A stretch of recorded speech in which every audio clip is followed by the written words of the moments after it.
for these people who have suffered so much, to have someone who cares about them and to have someone who's praying for them and working for their benefit on both levels, I think was also amazing. And for our personal needs, God was also amazing, because you wake up in the morning and you think, I don't know how I'm going to be able to do this for a week. It's blazing hot. It's 100 degrees.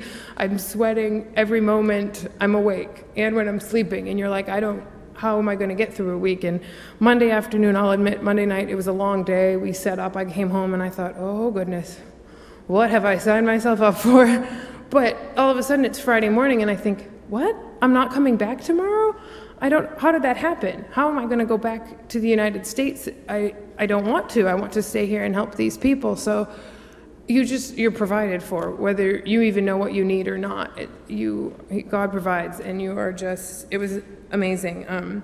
And so at the end of the week, you just think, that's the one other thing the trip was amazing, and it gives you such perspective, which Ron touched on, but you're there and you're so focused on what you can do for these people, and you're so aware of what they've gone through and what they suffer on a daily basis. And I was scared. I was like, I don't want to come back. I don't want to come back to the United States where I'm worried about petty things, where I have silly concerns like the cost of groceries. I have a grocery store. I mean, that's amazing. They don't. They might be living in a tent and possibly getting food donations when they can. And actually, that was one of the great things we were able to do, provide a food distribution program for a lot of the women and moms who needed food. But I was like, I know I'm going to come back and I'm going to get wrapped up in all of the day-to-day stuff, and I didn't want to. And I'm working very hard to keep my Haitian perspective, so that when I do get slightly overwhelmed with what in comparison are very petty concerns here, I can think, I'm lucky to be worried about groceries, and I'm lucky to have a house and an apartment and a roof over my head. So it gives you an amazing perspective. And for anyone out there who is possibly contemplating a missions trip, as Ron mentioned, this was my first medical trip. I mean, I've graduated nursing school all of 4 weeks ago, so I'm not the most experienced, but that proves you don't need to be the most experienced to earn Rookie of the Year, which was very kind. I think I was the only rookie, though, so don't give me... That's true. I suppose I didn't need to tell you that. But if anyone is considering a missions trip, whether you're medically gifted or not, I think this is my plug for Haiti, I think Ron is planning another trip possibly early next year in February. If you're thinking at all about it, I just say go. I mean, ask me, ask Ron, ask us any questions you have, but barring any medical or health concerns or other reasons that you physically cannot go, I say go. It's amazing. It will change your life. It will give you perspective. You'll be taken care of. There's nothing to worry about. I never felt unsafe at all. We were always in groups. I was never made to feel uncomfortable or awkward. Actually, I felt more uncomfortable and awkward in a small incident at JFK Airport on our return, but never in Port-au-Prince. So it was amazing. And I just say go. It will change your life. You will have an amazing time. You will sweat buckets, but you'll survive and drink lots of water and come home and have amazing stories to share with your family and friends. And you will have touched an amazing group of people. And I just have to say that the Haitian people are truly amazing. Everyone we met, the translators, the patients, the people we were working with and staying with, our drivers, I give them much credit. I would never drive through the city of Port-au-Prince on my own.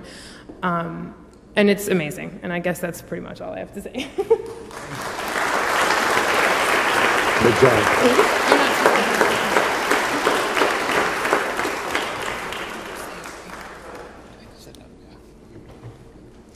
Well, you can see she did a great job, you know. I asked her to leave so I don't lose my job up here. I want to make sure that between Doug and Carol and others that I still have a job. I'd like to share some observations in reference to the trip, but first of all, I want to say thank you. I want to say thank you for a couple of reasons. First of all, I'd like to see that if you prayed at least once, or at least more often than that, for Carol and myself, would you raise your hand if you prayed for Haiti? Okay. Thank you. Put your hands down. See, this was our trip. It was the church's trip. You weren't there, but in a sense you were there because of your prayers. Your prayers were extremely meaningful in so many ways. We had tremendous complications that just come because you're in a third world country. They come because the weather is just so hot. It comes because whenever you bring 20 people that are leaders, they have 22 different opinions. And it just goes on in reference to things like this. One of the major things is that we were able to declare $240,000 worth of medicines that we brought in, including some very particular pediatrics medicine that the Cleveland Clinic in Cleveland, Ohio gave us, that just a small box was $20,000 of medicines. And very often when you go through customs, you can just be stymied, stopped, you can have things confiscated, and none of that took place. They only opened up one of our boxes, as most of it already was at least on its way to the truck. It was a wonderful trip. And as I put it into perspective as to other trips, it also was a very difficult trip.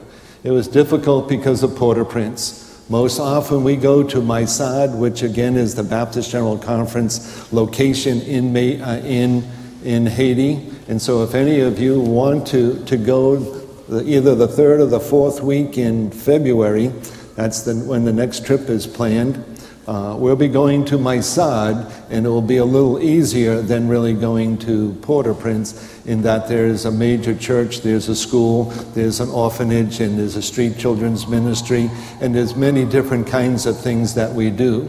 So when we go in February, we'll be doing 4 things. We'll be teaching pastors. Secondly, we'll be doing medical missions. We'll be doing construction. And then we also, and this is really a lot of fun, we work with the street children, and we run basically a vacation Bible school. And so if you got a hammer and can nail nails or whatever, we need you.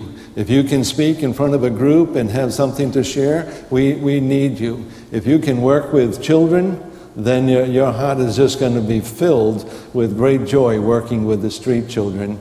And then what was the 4th ministry that I forgot? Anyways, you remembered it, and so come on that trip when it comes to February. Well, let's get back to the trip that we just took. It was to the city of Port-au-Prince. And my thankfulness is, first of all, that you prayed, and secondly, that you gave. We took with us $3,570, and some of that was used for medicine, but primarily $3,000 was left with the church and for a feeding, for purchasing of food. And because of that, 60 families for 1 month are going to be fed. And you folks did that. And so there's a continuation. And so my encouragement is that when we ask for mission dollars, that we find what I would call extraordinary ways of sacrificing. Because who would not want that with the $10, $20 that you gave to feed so many people? And in a situation where really it is gone to share survival in reference to the country of Haiti. So thank you for your prayers, thank you for your mission support, and I ask that you'd be even increasingly receptive to further challenges concerning Haiti, because one thing, we cannot just have a project to Haiti. I'm asking that God would put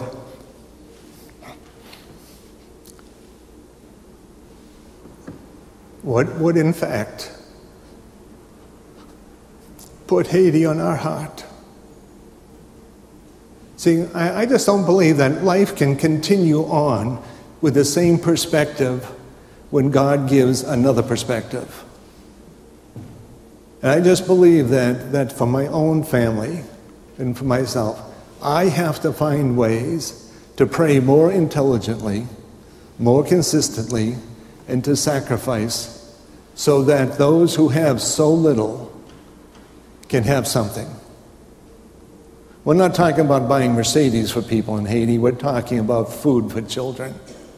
We're talking about children that are not even fed 1 meal a day.